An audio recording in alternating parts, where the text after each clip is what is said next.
మమ్మీతో ఊరికి వెళ్తున్నావు కదా, అక్కడ ఏమైనా నాకు ఎంబటి కాల్ చేసి చెప్పు. సరే. హలో హలో అక్క, ఇప్పుడే వచ్చినాం. హలో హలో అక్క, ఇప్పుడే తిన్నాం. హలో హలో అక్క, లూడో ఆడుతున్నాం. ఏ పిచ్చిలిస్తుందా నీకు? ఊకే ప్రతిదీ ఎందుకు కాల్ చేసి చెప్తున్నావు ఇట్లా? నువ్వే కదా ఇక్కడ ఏమైనా చెప్పమన్నావు. అరే ఐ మీంట్ ఏదైనా గొడవ అయితే ఏదైనా డ్రామా అయితే ఎంబటి కాల్ చేసి చెప్పు అని. వెబ్ హుక్ లాగా నువ్వేమో వెబ్ సాకెట్ లాగా ప్రతిదీ అప్డేట్ చేస్తున్నావు. వెబ్ హుక్స్ లో క్లయింట్ కి సర్వర్ కి కనెక్షన్ ఎస్టాబ్లిష్ అయినాక సర్వర్ సైడ్ ఏదైనా ఇంపార్టెంట్ స్పెసిఫిక్ ఈవెంట్ అయితేనే క్లయింట్ కి అప్డేట్ చేస్తుంది. Web hooks are cheaper and lighter compare to web sockets. ఎందుకు అంటే వెబ్ సాకెట్స్ లో సర్వర్ ప్రతి చిన్న విషయం క్లయింట్ కి పుష్ చేస్తుంది.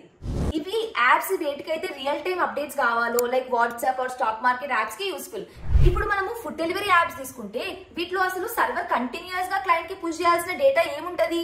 ఏదైనా ఇంపార్టెంట్ స్పెసిఫిక్ ఈవెంట్ అయితే లైక్ డెలివరీ ఏజెంట్ మన ఆర్డర్ ని రెస్టారెంట్ నుంచి పిక్ చేసుకోవడం ఒక ఇంపార్టెంట్ ఈవెంట్. ఇట్లాంటి ఈవెంట్ అయినప్పుడు సర్వర్ క్లయింట్ కి అప్డేట్ పంపిస్తుంది. అప్పుడు మనం స్క్రీన్ మీద చూస్తాము delivery partner pick your order అని చెప్పి.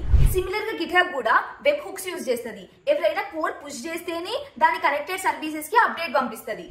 లేకపోతే సైలెన్స్, ఏం అప్డేట్స్ వెళ్ళవు సర్వర్ నుంచి క్లయింట్ కి. ఇట్లా based on our use case మనం ఏ కమ్యూనికేషన్ మోడల్ వాడాలి, ఏ ఏపీఐ వాడాలి చూస్ చేసుకోవాలి. నెక్స్ట్ వీడియోస్ లో మెసేజ్ క్యూస్ గురించి నేర్చుకుందాం.